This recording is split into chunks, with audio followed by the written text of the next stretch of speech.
Assalamualaikum warahmatullahi wabarakatuh. Perkenalkan, nama Ana Chelsea Adita Riwana Sisilia. Ana dari kelas 8 Umar bin Khattab. Di sini Ana akan menceritakan sirah nabawiyah tentang perjalanan hidup Nabi Muhammad SAW.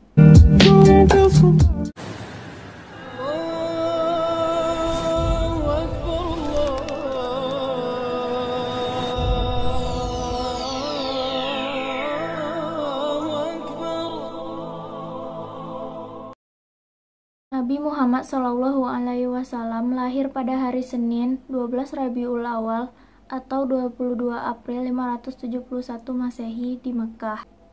Kelahiran Nabi Muhammad SAW disambut gembira oleh beberapa kalangan, termasuk paman dan kakeknya.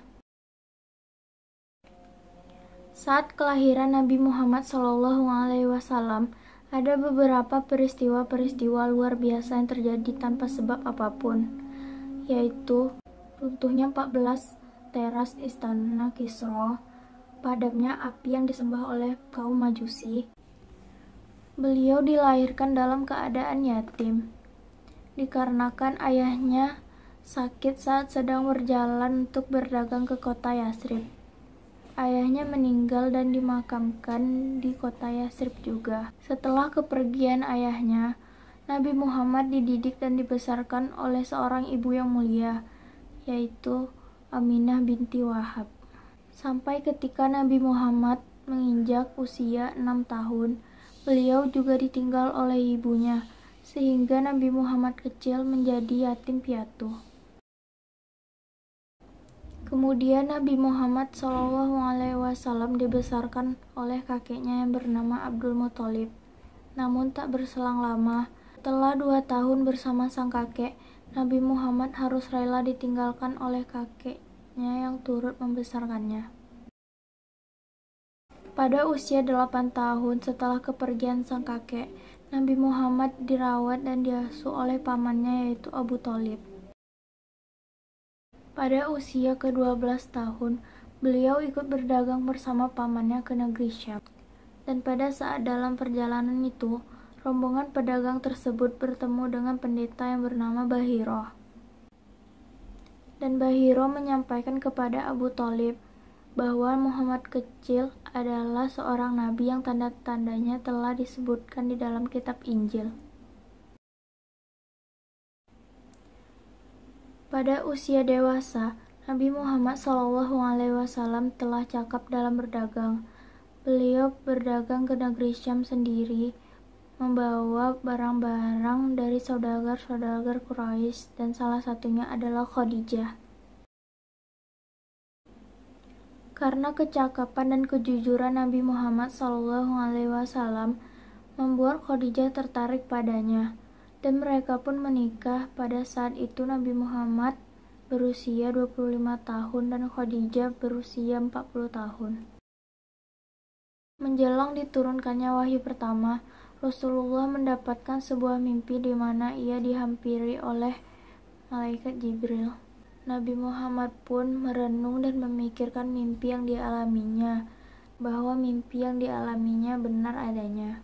Permulaan dakwah Nabi Muhammad SAW ketika mendapat wahyu pertama di Gua Hiro pada tanggal 17 Ramadan 610 Masehi, 13 tahun sebelum Hijriah. Malaikat Jibril menyampaikan wahyu pertama kepada Nabi Muhammad berupa surat Al-Alaq ayat 1-5. Surat kedua turun kepada Nabi Muhammad, yaitu surah Al-Mudaththir ayat 1-7. Allah memerintahkan kepada Nabi Muhammad untuk berdakwah dan menyiarkan ajaran Islam kepada umat manusia.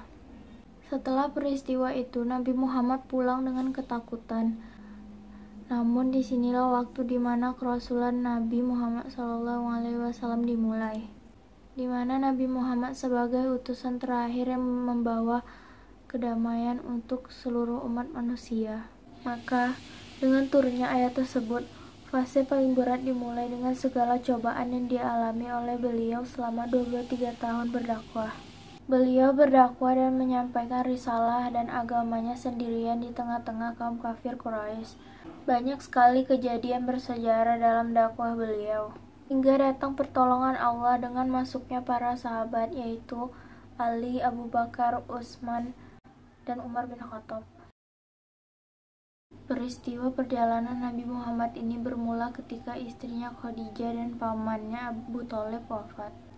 Meninggalnya dua orang penting dalam hidup Nabi Muhammad ini terjadi pada tahun ke-11 dalam kepemimpinan Nabi Muhammad. Tahun tersebut merupakan tahun menyedihkan bagi seorang Nabi Muhammad. Namun setelah peristiwa itu, Allah mengutus malaikat Jibril untuk mendampingi Rasulullah melakukan perjalanan dari Masjidil Haram ke Masjidil Aqsa, dari Masjidil Aqsa ke Sidratul Muntaha.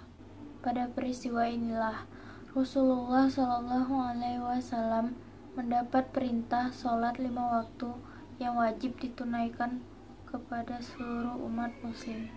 Perjalanan dakwah Nabi Muhammad tentu saja tidak membuat kaum Quraisy berdiam diri.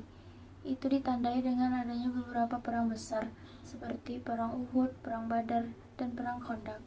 Namun pada akhirnya Quraisy Mekah dapat ditaklukkan oleh kaum muslimin dan damai pada tahun 8 Hijriah. Dan peristiwa itu menjadi tonggak penyebaran agama Islam di seluruh jazirah Arab. Kisah Nabi Muhammad berikutnya yang tidak boleh dilupakan adalah peristiwa wafatnya utusan Allah paling akhir ini. Konon, Nabi Muhammad menderita sakit yang dialaminya berbulan-bulan. Setelah melewati penyakitnya, Nabi Muhammad dikabarkan meninggal dunia. Pada saat itulah, seluruh umat muslim berduka dan harus merelakan suri tauladan yang telah mengajarkan kebaikan dalam menjalani hidup. Peristiwa ini akan selalu dikenang umat muslim sebagai peristiwa besar dan bersejarah dari perjalanan seseorang yang memiliki segala sifat kebaikan dan kemuliaan. Terima kasih telah menonton dan mendengarkan cerita Ana tentang perjalanan hidup Rasulullah. Semoga teman-teman dapat mengambil hikmah dari cerita yang Ana sampaikan tadi. Ana mohon maaf jika ada kesalahan kata. Wassalamualaikum warahmatullahi wabarakatuh.